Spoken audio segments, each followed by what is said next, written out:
Hello everyone and welcome back to Let's Play Shovel Knight Plague of Shadows. In the last part, Mona left after a sudden confrontation. Now it's time to take care of our last optional boss fight, I guess. Ah, the alchemists. Tales of your exploits have reached far and wide. Really? And who are you? An interested party. I seek only to find the bravest fighters and test them. What, by rubbing your shoes on the carpet and poking them? I've got places to be. Ha-ha! Zap! Then prove your worth. The Phantom Striker is arguably the hardest of all the optional bosses, fittingly so since he is the last one. He fights like a fencer and thus takes a bit of a distance before he actually tries to attack you, but he also fights rather defensively, trying to dodge your attacks. And when he starts up the wind mechanic, hitting him as Plague Knight can be a little bit of an ordeal just because of how much distance you might need to try and make up before you actually can get any damage, and especially if you rely a lot on the component powder like I've tended to throughout this LP. He does spawn some lightning projectiles out of his sword that can either fire forward or home in on you depending on the type, but if you're good and quick, you can take him out pretty easily like that. I misjudged your ability. Your skill in dodging so many of my attacks is uncanny. You are surely capable of carrying out your quest. Take this reward. And farewell. I forget if I mentioned this back during the original LP, but your reward for that fight kind of varies. Haha! I wonder if people can tell when I roll my eyes onto this mask. If you finish that fight with over half your health, you get 10 gems worth of the 200 gems, so you get 2,000 gold total. If you finish it with under half your health, or if you heal, I think as well, he leaves 10 gems behind that are worth 1 each, so you only get 20 gold out of it. Relatively minor, but I guess if you're looking for a last-second purchase and stuff you haven't gotten yet, it's reliable enough for it, even though, honestly, at the end of the day, I'd rather just replay the stages. Because I haven't really mentioned that you can do that in any of the playthroughs for this so far. You can actively revisit stages for more gold, it's just, why revisit the stage you've already beaten? Might as well just move on to the next one for that, unless you're at the very end of the game, I guess. With that said, let's talk about Polar Knight's bio. Titanic and terrible, Polar Knight guards the stranded ship in the frozen south. A silent giant wielding a two-handled snow shovel, he is the largest and most brutish of the Order of No Quarter. Sometime in the past, Shovel Knight, whoever that is, and Polar Knight have crossed shovels before. Pros, he wields the snow shovel. Doesn't feel cold, but he's quite considerate. Cons, he's got an annoying laugh. It's like water torture. Dang, that's brutal. I know I probably read that out back in the original LP, but it's been 3 years-ish, so my memory has wiped itself of very minor things like this. It's kind of become a running thing I say throughout my LPs, I know, where I said I recorded this, like, a week and a half ago, and I kind of forgot what I said. If I recorded a commentary at times over 2 to 3 years ago, I will not remember anything I said in it. When you've done as many LPs as I have, that tends to happen. With that said, Polar Knight stage is the general ice level mechanics we got going on here. If you're on the ice panels, you slip and slide and need to be careful, and they want you to use the flask we got from, I think it's Stinker Knight stage here, in order to actually avoid some spikes. And it's one of the few times they require you to use another level's special weapon to get towards another relic, I think?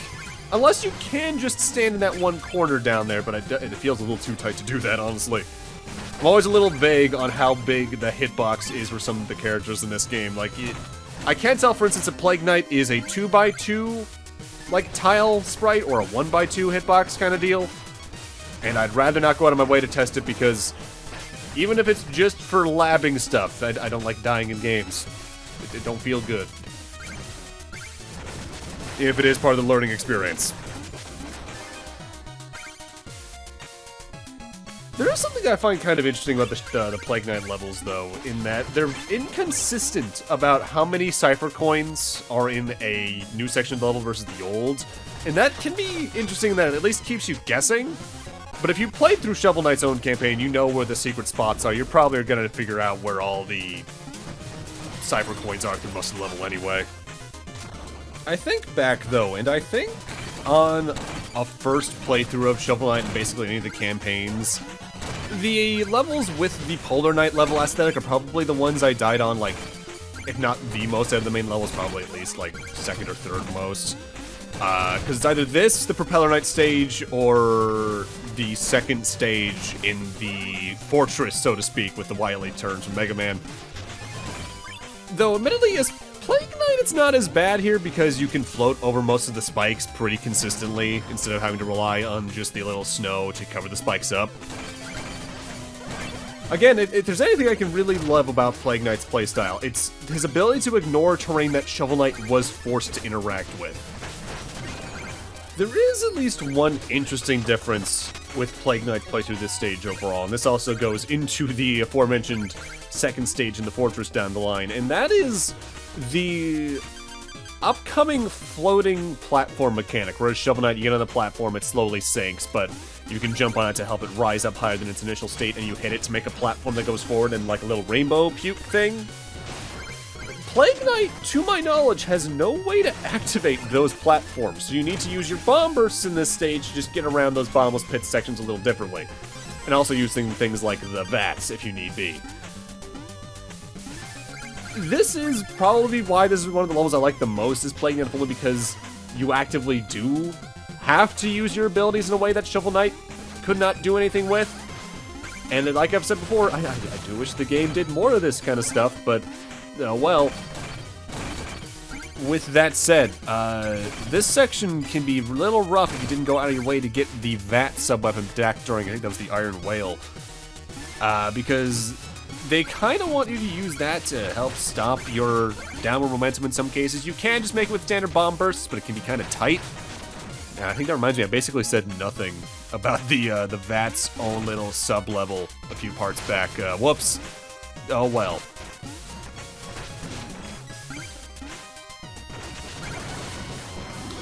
That's something the game does right there a little bit that I'm surprised they don't do a little more with in any of the expansions. There's times where they'll just hide another breakable wall behind another breakable wall and just kind of put the real reward in there. And the only way you can really tell that's where things could be is what the reward is in the first breakable wall, because usually the breakable walls either have a music note, a small pittance of gems, a chest, or lead off screen. If it's not that or like a food item, you probably should try to see if there's always something there. That's just hidden behind the first breakable wall. It can lead to just creating the instinct of breaking, or trying to at least attack the wall behind the main breakable wall at least once to see if there's something there, but most of the time that's just going to be a waste of your time, it seems like. With that said, if memory serves, we're coming up on where the war horn was for Shovel Knight, so let's see what Plague Knight gets as his new sub-weapon in this level. And it's one that I do like, but I don't use much in this playthrough, I'll tell you that now. Chester, this time around for the war horn, gives us the Berserker's Brew. Damage enemies on contact without getting knocked back. So this both makes, Plague Knight into a walking damage hitbox for enemies like enemies are for us, as well as just removes knockback, period. You still do take damage if you look up there on the top, but this is a nice alternative to the cloak I'm currently wearing for Plague Knight in the case you're wearing one of the other ones. Watching out for your health is definitely still key, but this allows you to pull off some really funny stuff in some scenarios if memory serves, especially on New Game Plus, so I could recommend using this sub-weapon a lot. It does cost a good bit, and it only lasts for, I want to say, most like 10-15 seconds, but it's worth using a lot on a first playthrough if you're having trouble with certain sections, particularly due to Plague Knight's extreme knockback. And thinking about it now, something I really like about Plague Knight's moveset in particular, even though King Knight, Spectre Knight, and to an extent Shovel Knight himself have ways around this as well, their movesets give you ways around one of the biggest problem with things like Mega Man games, I find, where you get a lot of those cases in Mega Man games where you got very large vertical stages where if you fall down a ladder from getting hit, you maybe lose a screen or two of progress, and if you get comboed, maybe even more. Things like the Bomb Burst, the dash you have as Spectre Knight, and a couple of sub-weapons for King Knight and Shovel Knight give you ways to really avoid that. Not that the game does it too much to begin with, and I really appreciate that because as much as I love Mega Man's vertical stages, I really prefer them when they're vertically downwards, because I don't like losing progress like that. It's just kind of annoying. And that is, admittedly, one point I can give to games that make what's below you a bottomless pit like Contra is, yeah, you're gonna die and restart, but at least you died and had to restart instead of just being thrown back down to the bottom and having to tediously walk back through on the same life. Because there is something about dying in video games that, like, sort of causes a bit of a mental reset in terms of how you approach things versus just losing a lot of progress. It's kind of like, this is a weird comparison. It's like in a Metroid game when you find a secret item but miss the jump to get it. That feels worse than wasting time getting up to a place where you think an item is, and there just isn't. Because at least when there isn't, you learned new information, I guess, is a way to put it. And that is something that Shovel Knight's deaths are really good at, honestly, is teaching you new information about level design and how you should approach different situations. With that said, it's time for the boss fight. Don't fall down this pit. I have done it at least twice. It's a really embarrassing death. I think one of them was when I was doing the Deathless New Game Plus run for Shovel Knight's main campaign, too. Boom! Ha! Hey, Beard Knight! You got something in your ears? Weakling. You've likely figured out why I'm here, yes? I need something that you have. You know, I never liked you, wizard. Masks, books, cheap tricks. You're nothing but a weakling. Ooh, ha ha ha! How grumpy.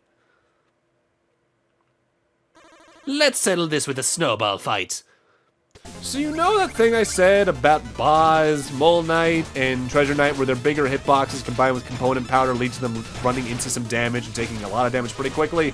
The same is true for Polar Knight, but you need to be a little more careful of him because, while his little shovel protection that he did against Shovel Knight to prevent you from pogoing on him still is in effect, technically, the spikes he creates when he lands on the floor, even if he does eventually cover them back up, are a bigger threat to Plague Knight if you don't have certain armors on because of the massive knockback. Stay at a distance, and you should be fine, and once you've killed him, don't worry about landing on spikes, because you are invincible the moment that happens. A potentially dangerous fight, but can be over just as quick as your own life can be in this instance, thankfully. 7 essences down? Technically 2 to go, but one of the main knights to go is the better way to say it, I suppose. Something tells me Polar Knight knows how to sling snow, but that shovel is no match for a catapult, eh? Heh, exothermic reactions are my specialty. You simply couldn't take the heat. Alright.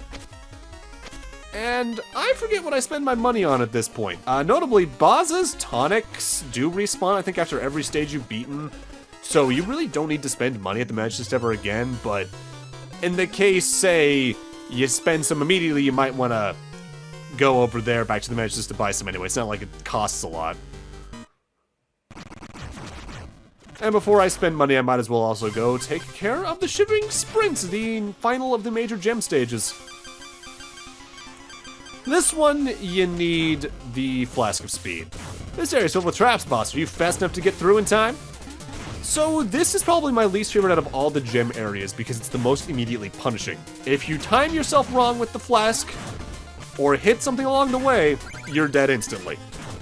Because either there are spikes that will catch up to you, there are walls that will crush you, or you'll just get knocked into a pit.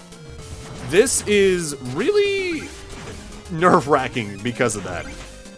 Take your time, observe your surroundings, and if you can, just try to walk through in some cases. Like, I think you can walk over that little section I just went over.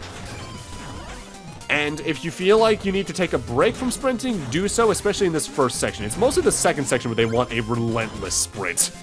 And we'll see that once we get into that little cannonball shooter thing over there that I forget if it actually even has a name in this campaign. Thankfully, like most of these, that is also still a relatively short stage, so death isn't immediately super punishing. The biggest annoyance about these types of stages in that regard is that there's no checkpoints. So if you die at the very end, you still have to go back through it all again. Yeah, see that wall of spikes there? That is going to chase you, and it moves slower than the flask speed, but faster than your normal running speed. So if you mess this up, you maybe got one chance to reset your speed before you're dead. Watch out. But with that, I'm gonna need to end this off here. Thank you guys for watching, and in part 9, we're heading after the final of the Order of No Quarter and then seeing what we can do after that. See you guys then.